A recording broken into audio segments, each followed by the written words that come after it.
next, we have Dr. Christine Pearce, who has come to us to talk about her building experience that she had up in Glasgow and some of the things that they have learned as a team that I think are probably really useful for all of us who are about to embark on building new builds with actually quite complicated environmental controls, so that we can actually learn from the experiences of others. Bear with me, it's on PDF. I've never tried moving those before, so if it goes hinky, it's my fault. It's my fault because we didn't manage to get it transferred. I had technical issues. Thank you very much for the invitation, Elaine, and good morning, everybody. So I'm a clinical microbiologist, consultant, lead at the Queen Elizabeth University in Glasgow, which you may have seen in the press over the past few weeks, very much associated with the talk this morning. So the answer to all our woes. So many people have old estate that's crumbling. We see the massive risk it poses to infection to our patients, and we're all desperate for new builds. So this was the big national plan in Scotland. It was 800 and something odd million new build, replaced 3 hospitals, merged, was the Scottish flagship hospital, SNP, very political. And this was the old building that got knocked down, and we had an ITU in a port cabin, basically. And this is 14 floors, 1,700 beds, as well as, can I have the next shot? Oh, right, thank you. Next to it, there's a children's hospital with 350 beds.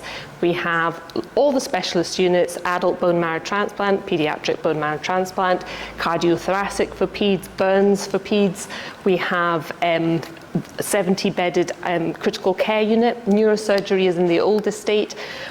We have the infectious diseases unit, cystic fibrosis unit. So already lots and lots of specialist needs, lots of specialist patients.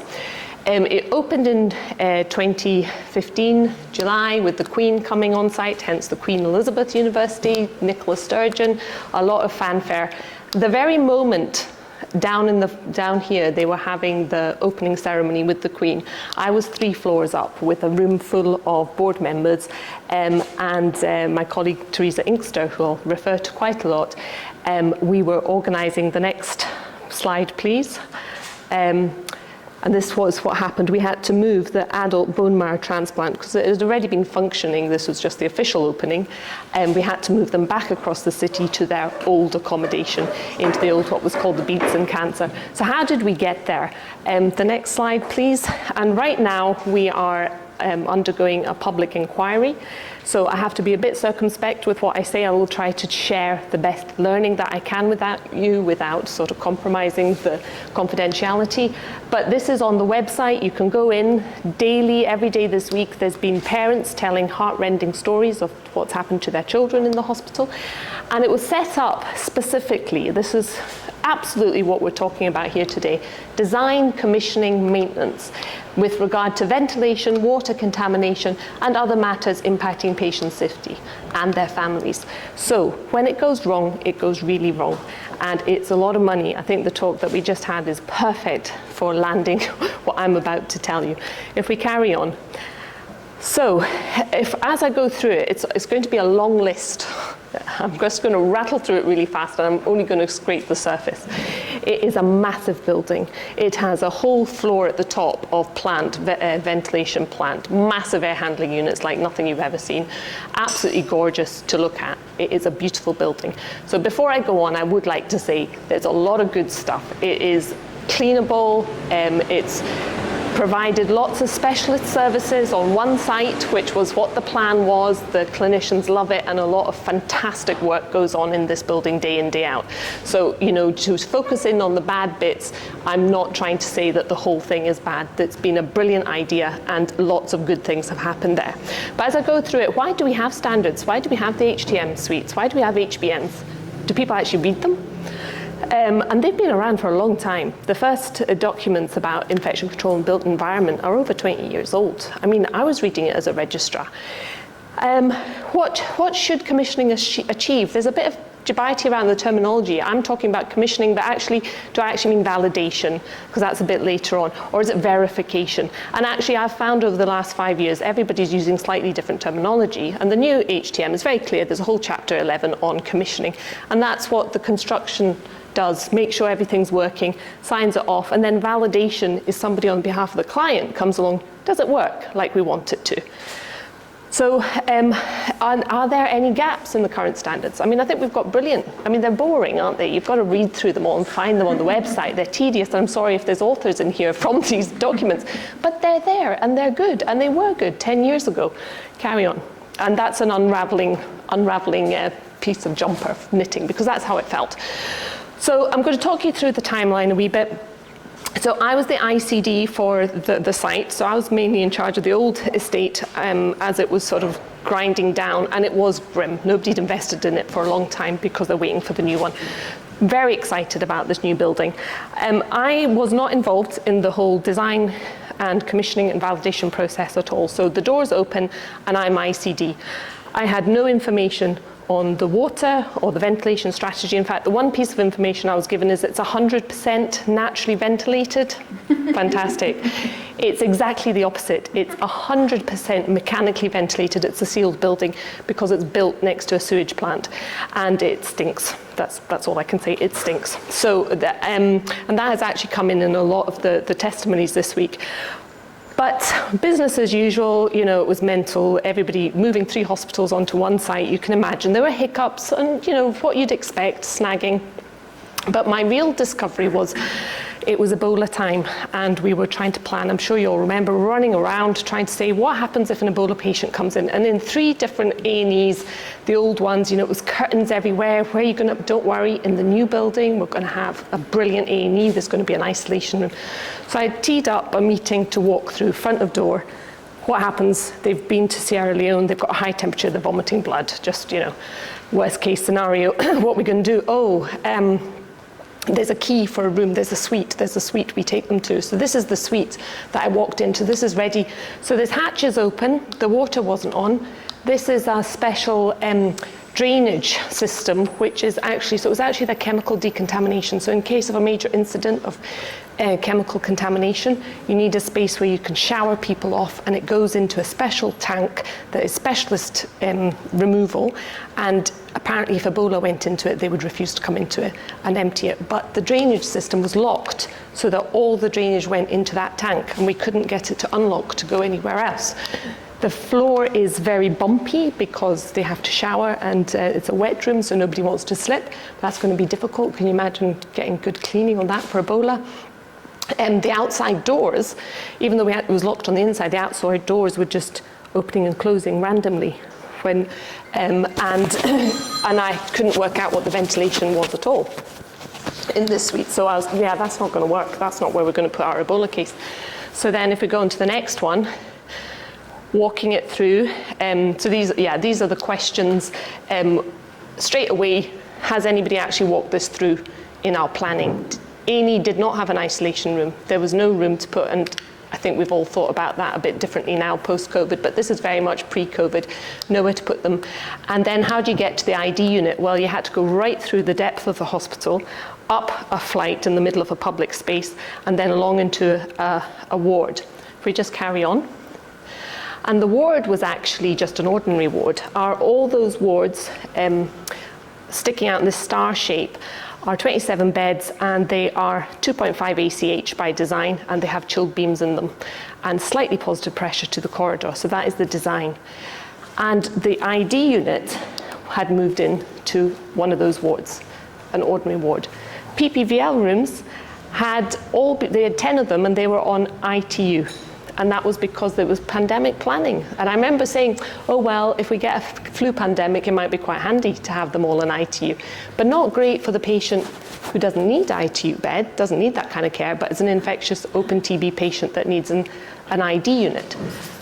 So how are they going to get from, and we did in the event have an Ebola case, that was, you know, that's all in the public domain, in one of these units. So challenging to decontaminate, challenging to manage, challenging to do aerosol generating procedures. But the PPVL rooms, I would totally agree, a really nice concept, but they have to be built. They're designed and validated to a specific design. And if you deviate from that, you need to validate it yourself. So these ones have the bedroom, and most of them don't have an ensuite. Some of them do have an ensuite, but there's an extract in the roof of the bedroom, which is not in the design. And when I was walking up, so they should work at about between 8, the tolerance is between 8 and 12 pascals positive pressure from the anteroom to the corridor. Now, this is in ITU, so remember ITU is meant to be positively pressured plus 10 to the rest of the hospital. So how on earth, and it's a massive, there's 4 units, one on top of the other, how do you manage this when they're outside? So are they actually neutral pressure? We don't know. We never measure the pressure between the corridor and the bedroom. We measure the pressure between the anteroom and the bedroom and the corridor. So we don't actually know what's happening with the air. And what I walk along, one of them's minus 20, one's plus 20, and one's at 0. Each of those, and I won't go through it because I'm just scraping the surge, so each of those had a different reason. But it turns out, so I got the old, right, so what is it meant to be? What are you meant to have for a validation? They're not working, and it very quickly transpired. So we didn't have an alarm linked up to the nurse's station. They hadn't been leak tested. Very difficult to leak-proof this room because we've got a great big arm of services coming out. So every time there's a problem with heating, and we've had lots of reasons to go in, you have to open up the roof space. And that's actually mentioned the HTM. Like, don't put your services in a place where you're going to have to keep opening and shutting it because you're breaking the leak. They also have these big windows around 2 sides with integrated blinds, which is a fabby idea, but you've got a handle that's mechanical on both sides, outside and inside. So there's an immediate leak space through there, and they come off. I'll show you a photo of that later. So this was literally just within 48 hours. I was walking in, I realized this is not been thought through. There's something not right here, because none of this is actually meeting with what I would have expected from having I'd actually been involved in building new suites like this down in Crosshouse in my previous job. If we go on to the next one. So infectious diseases, that was where it started. That's a very special, so you could say, okay, that's a very specialist thing. But then people would say, well, there isn't actually any guidance out there for a specialist ID unit, is there? No, but we've got rooms about negative pressure room, and we've got first principles, and we've got a group of people who've worked in an ID unit for a long, long time, and we previously built a whole suite of negative pressure rooms. So where's the learning, where's the memory, the organisational memory across the NHS is dire. And it's not just us, I'm going to come to that. Carry on to the next one. So then the other group, immunocompromised, we've got a bone marrow transplant unit. And here's my little wee smoke test, and this is a positive pressure room, not because the smoke's going straight in. There was the staff were, we've been a bit worried because in our old place we had dials outside the room that told us it was positive pressure. There was nothing, absolutely nothing to measure it. That's why they got moved back. 6 months later, they said that it was ready to validate, and somebody had to sign it off within 48 hours, and it was still not in this condition. So this is the prep room. We've got a pod system, and that's the holes to this is where chemotherapy and everything's made up. Got a dialysis unit which leaks down the back. We've not unit, but a dialysis point that you can go in, and a lot of the dialysis point water systems were just on the mains. There's no specialist dialysis water system, which we found out when we had to treat the water, and if we'd actually gone ahead with it, it could have caused massive problems in people if it went straight through. And here's one of those broken things. So all the doors at one point had to be replaced, so you can imagine a functioning hospital. A lot of the blinds have broken and have had to be replaced. And that might not seem relevant to us, but see if you listen to any of those testimonies. If you're in an isolation room for 8 months as a child trying to get chemotherapy, and it's broken and no light comes in and you can't see out, it's a prison. And so it matters, because if we're asking people to isolate for infection control, very jolly good reasons, we're having to risk assess somebody's complete breakdown, mental breakdown, against the need not to give them an infection. So we're often in infection control driven into false choices that we should never have to make. And I think COVID's very similar. We get driven into places where you say you can either have this or infection control. And we don't, we want both, and we should be able to manage both. This leak testing. So trying to do the leak test on a live ward is a nightmare. And they changed the methodology. BISRIA changed from the 20 pascals in and 20 pascals out to 50 pascals. If we go on to the next one. So bear in mind, we still were a building site, a lot of spores. That you could actually walk past and it stank of mold. It was the old building that went down. Carry on. So we've got a whole lot of bone marrow transplant people, and they need bone marrow transplants. It's life-saving. They need their clinical care. But they're in one side of the ward, and this is 50 pascals going in. I went up, and you could taste the dust in the air. It turns out these, they look like supply ducts, but actually they're just spaces. They're just to the ceiling space. So throughout the hospital, in the corridors, there's just, and it's apparently for medical gases, but I couldn't find anything in the HTMs that said that that was a good idea, and it's not a good idea, and it definitely wasn't here, because we sucked 50 pascals into this room to test the leak testing, and it just sucked all the dust out of the ceiling space. And here's the scribe, and here's the assessment. Identify any potential hazards. None. So, yeah, I'm sure you've all seen that before as well. Carry on. But this is a brand new building. It's not an old building where you're going, oh gosh, I can't wait till we get a new building. So we have to learn. I'm going to keep coming back to this. Why aren't we learning the lessons? Because the number of people I have a chin wag to, and they're like, oh, you won't believe what happened. That sounds just like what I went through.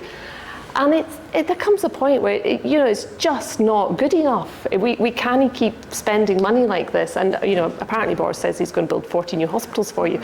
Well, do it different. Do it in a better way. And then once you get into this cycle of refurbishment and compromise, and then you're into risk assessments, weighing one thing up against the other, it's really difficult. We've had to change PPVAL rooms into positive pressure rooms. I could go on about PPVALs. I'm trying to write a paper about it, because we have had every permutation of problem with them. We've had to change some of them into positive pressure and some into negative pressure rooms to compensate if we carry on. So the next thing would be theatres. So the way I got into this, we had a little bit of a spike in orthopaedic infections, went down to theatres. By the way, the toilets throughout the entire hospital, none have lids. I don't think that's unique to us, but nowadays, this is sitting opposite. I'm desperately trying to write a paper on a plea for toilet seat lids, by the way. If anyone wants to join in, Elise and I are already trying to do that, because the lack of a toilet seat lid. I think we could say that. So this is, you'd think this was, there's a handbag there. This is actually a shared prep room. So the cascade of cleanliness, as we all know, is prep room into theatres. So it should be 35 pascals into. So in the Scottish design, we don't have permission for a shared prep room. We do for a shared dirty room, sluice room, between the two theatres. But in the English one at the time, and I haven't double checked if it's changed, there was, but you had to have interlocking doors. So you've got two theatres, you've got a shared prep room, so the cascade of cleanliness is prep room into theatres and out. However, that was never explained to the users, and they thought the air was going the other way. So they thought it was going from theatre into there. So everybody should come in. So everybody came in and hung out and did their printing and all that in the shared prep room, because they didn't actually need it to lay up. They were laying under the canopy. But that was not the only issue. So there's no door opening. Some of them did, some of them didn't have automatic closers. There was definitely no interlocking between the two. And the pressures were such that doors were holding open all the time. Now that is a really common problem in theatres, but these are brand new.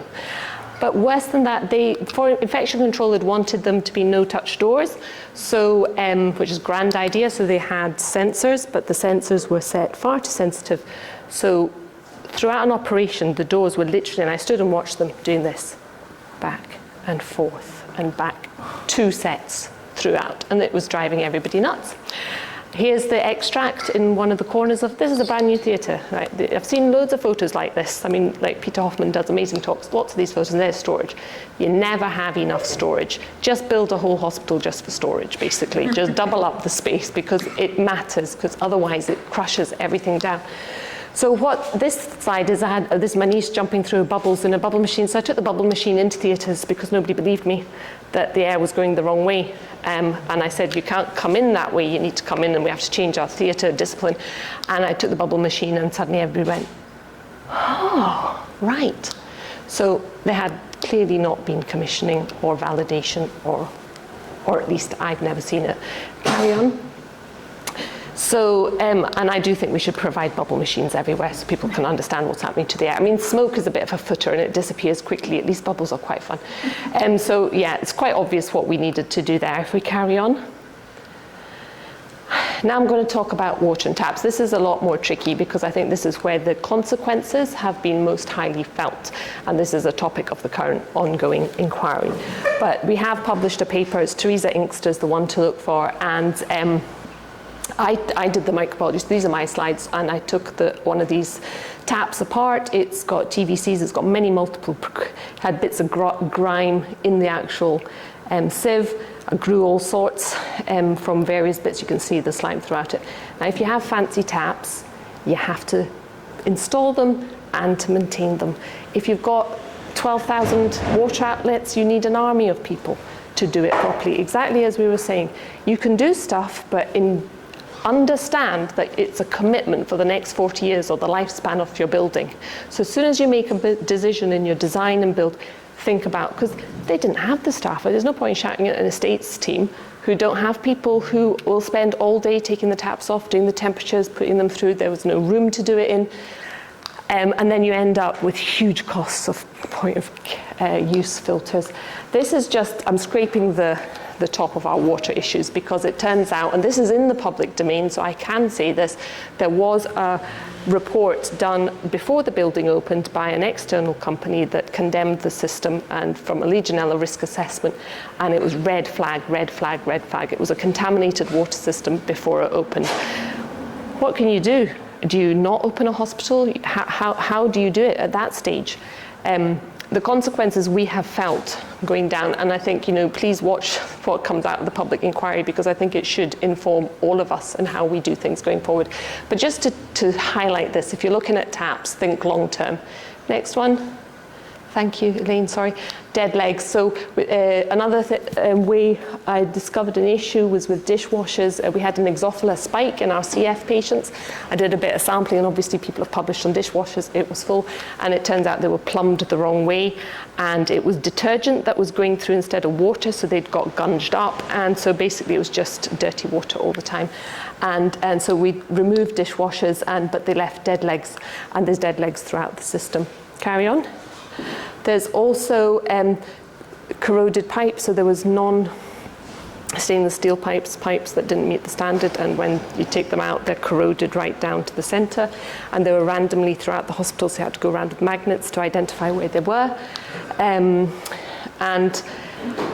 I think I think of it really as a monster. If you imagine every pipe and every tap filled with biofilm, the number of strains and the multiplicity of organisms over 10 years, because remember, it was built and water was in the system for a couple of years before it was opened, and that's the level of organism we're dealing with. You have to think of it as a single entity that will pop up in lots of different places and with lots of different kind of organisms, and that we've written all that up. If you go on to the next one.